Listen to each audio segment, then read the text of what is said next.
everyone. Thank you for joining us today. Today, we're going to be talking about a very sensitive topic. So I don't know if I'm going to say I'm very excited about it, but I am interested to know about the answers regarding this topic. And it is a very sensitive topic in the Western world, which is affecting a larger community. The topic is, are Muslims terrorists? I know, a lot of you are saying, yes. But instead of saying that, why don't we actually talk about it and get our questions outside so we can have an open conversation which could resolve many issues in the community that we live in. To talk about this, I have Aryan Hussain here, who's a political activist and is a founder of few organizations, Beauty Against Brutality, Restore Humanity, and UCPV. Yeah. Yes. So he has done a tremendous amount of work in the community, and he's here to discuss this very, very sensitive topic, hoping that it'll shed light on many controversies that are out there. Thank you, Aryan, for joining us today. Thank you for having me. Appreciate it. All right. So just looking at the history, right, with the communities and with discrimination and stigma and all that stuff, we know in the Western world, crimes were like attached to the Black community for a long time, which turned into discrimination and oppression towards that community. And now the word terrorism is being associated with the Muslim community and Islam. Unfortunately. Why? Yes, unfortunately. Why is that, and your thoughts about it? Well, there are a few reasons for it. Once we talk about a terrorism or being attached to a certain community, we have to look at the history of it. Okay. Unfortunately, the history, when we go, we won't go much far, but let's say we go by Pearl Harbor. Okay. So if you start at that time, all the Japanese were terrorists at that time, given it. Then Vietnam came, they were terrorists. Korea came, they were terrorists, and Russians were terrorists, and now Muslims are. So this is a cycle the world goes through. Okay. And you'll always find a terrorist from one community labeled as terrorists, but they're not really terrorists, first of all, to begin with. Whenever the terrorism begins or the war begins, we have to look at the core values of it, that what is actually happening. As long as we have these armed companies, armed distributors, supporting, funding politicians, obviously wars will be there because that's where the money is. So it's like a triangle. You look at arms, you look at drugs, and you look at assets. Assets could be strategic value of the property, geographical value of the property, and that's the circle that goes around. So we fund wars because we have this kind of corporations who want to make money, simple as that. So unless we cut this tie and cut this triangle, we'll always have wars. Because if you see in history, or if you even see right now, you will never see uprising prior to oppression. Oppression has to be there. Yeah. These days, lately, Muslims are being targeted, but at the same time, you got to look at the oil, you got to look at the gold, you got to look at the strategic values. Look at Afghanistan, 200 years, always in war, always been in war. Why? Because the strategic value they have. Okay. Russia was there. Americans were the first one who actually called Afghan Mujahideen or Taliban warriors of Allah, God, Mujahideen. Ronald Reagan was the first one who actually came on TV and said that these are warrior of Allah. So Americans working on that part, but once Russia was gone, the need wasn't there anymore. So we don't rehabilitate these people. They don't know much like what's happening, what to do. They were born, trained, raised to fight. Okay. And unfortunately, Muslims are in an era right now where if you go toward the Middle East, a lot of gold issues, crude oil, geographic values, and oppression is there because the way it is, let's say if you even look at Iraq right now recently, usually when you see the news, we talk about people and you say that how do these terrorists get all this like state-of-the-art ammunition?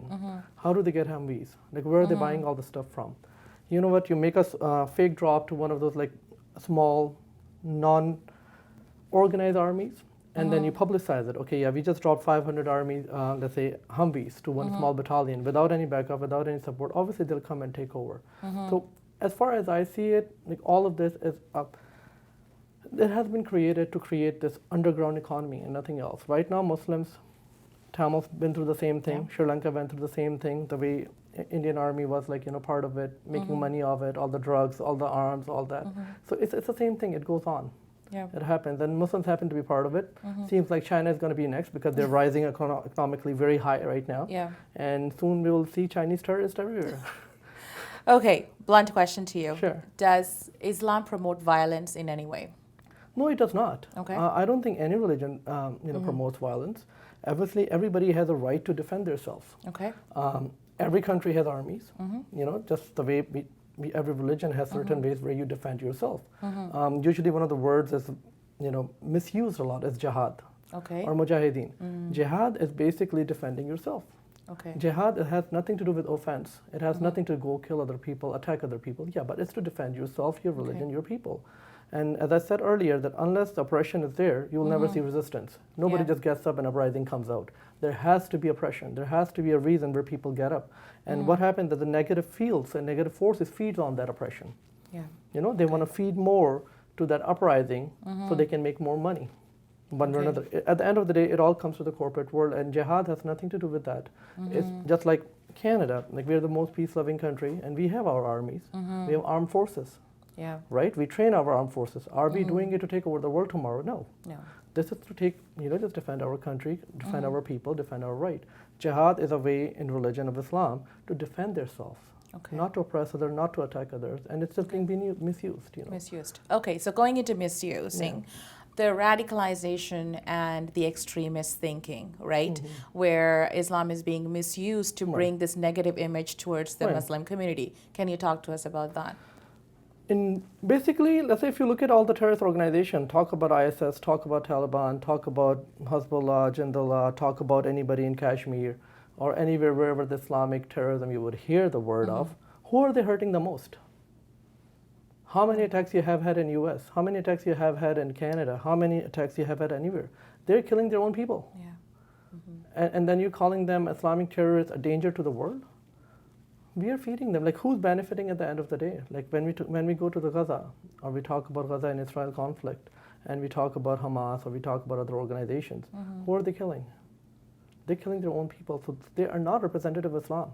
They're not Islam. They're not Muslims. Like, how many times Canadian forces come kill their own Canadians? Or American forces go and kill anybody in New York? We don't do that. This is not a human way. Yeah, if somebody is acting upon, and trying to become one and just to, take the face of it, well, traitors are everywhere, right? And that's what happens. And the radicalization is there because lack of knowledge, because it's systematically, if you look at it in all these countries where the oppression is, systematically they're taking education away. They're taking awareness away. Whenever we talk about Gaza, you always see that, Hamas is hiding in schools, so let's destroy all the schools. Let's destroy all the schools. That's what they did in Sri Lanka too. Wherever the uprising is, the first thing they do, they go and they destroy schools, education system, because they don't want awareness there. They don't want education there.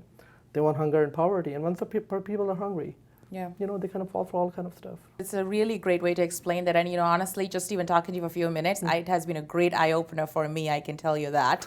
So I'm sure that the audience are loving this.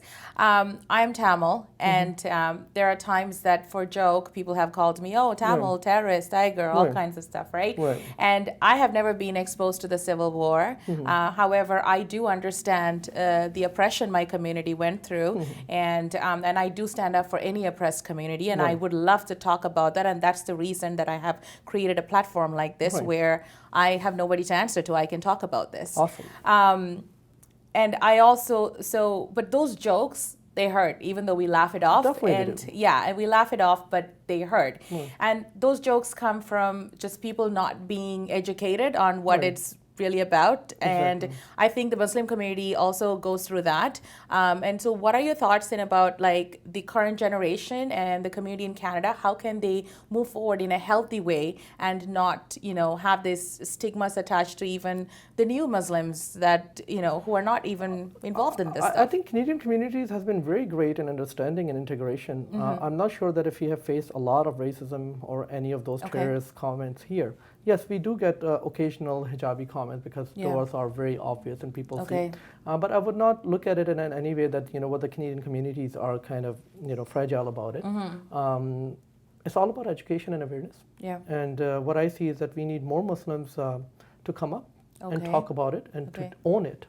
And we gotta stop apologizing for every stupid shit happen in the world. I'm sorry for using that word. Like if I'm Muslim, if you're a Tamil and some Tamil person does something in India, you don't have to stand up and apologize for it. What the hell? So we need to get out of this incomplex which we live in.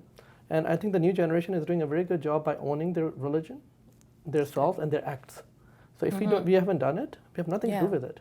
So we gotta stop owning this kind of stuff, first of all. And most of the communities in Canada, I have seen that they know this, they understand it. We all gone to schools together, we live together, we play together, and they know. And what I tell them, like whenever I speak about it, I'm like, if you want to get to know a Muslim, get to know your neighbor. Don't get to know them in Iraq. Or if you want to get to know a Tamil, get to know them, get to know your neighbor, your associate. Don't think of a Tamil person who's sitting in somewhere in Jaffna in Sri Lanka or in a forest and fighting and acting and whatever they're doing. That's them. They're not Canadians. I'm Muslim Canadian, and I'm your concern. So that's how I look at that. So Aryan, on your social media, I saw that you've actually talked about religion versus culture, where sometimes cultures twist religion into using it in a negative way, and now that the whole religion is tainted with this, whatever that's happening, right? And I'm Hindu. In Hinduism, gender equality is promoted. Shiva, Shakti, it's 50-50. However, the Tamil culture and the community becomes very male dominated, and if you look at the movies, it's okay to hit women and it's fine, and all that kind of stuff is okay. So does that happen in the Muslim community where the cultures are using the religion? Oh, absolutely they are, because the reason with that is that we are basically a victim of proxy war in many ways, because we have a lot of sects within a religion. And to promote those sects, we get into this proxy wars where we try to impose one culture upon another. Shias and Sunnis are two big sects we have. And obviously, Middle East, Saudi, if you look at that, they are very pro-Sunnis. They want to promote Sunnism. And that's why they want to enforce their culture everywhere. Same thing with Shias. If you go towards Iran, they're a very big promoter of Shia sect. So they kind of promote that. So how do you promote one sect? You enforce your culture in it. For example, there was a recent experiment was done in Bangladesh. What they did that, in third world countries, it's usually a very normal thing when you go and, kind of do your business by the wall, And they had the signs everywhere, please do not pee here, do not do this, do not do, and people wouldn't listen to it. So they come up with a very clever idea. They wrote the same messages in Arabic. And when people went there to do their business, they saw something written in Arabic, they thought it was Quranic verses. And they walked away from it, like, oh, no, we can't do this thing here. So this is how the culture is being imposed, that we are not aware and educated about it. Anything we see in Arabic coming from Saudi is a religion to us. Same thing if it comes from Iran, obviously it is a religion for Shias. We don't understand, and that's where the awareness and knowledge and education, we lack on that big time. And being in a proxy wars, too much propagandas, and at the end of the day, what I see is that, they are terrorists. They could be from any religion. Terrorism does not belong to any religion. They're oppressed and they're oppressors. Oppressors could be Hindus, Muslims, Sikh, Christians, name it. Oppressed could be anybody. It's two branches. And as soon as we start looking into saying that, it's a Muslim terrorist or a Hindu terrorist or a Christian terrorist, we lose the essence of it. And that's where they hide. They hide behind religions, names and cultures. So this is how the culture dominates sometimes the religion. Because these terrorists, wrong people, oppressors, because when they want to oppress you, there are various ways they do it. Through culture, through money, through starvation, through poverty, through wars, drugs. Right? And culture is one of the ways to oppress you, nothing else. When they don't let you live the way you want to, it's an oppression. And we have it a lot, just like any other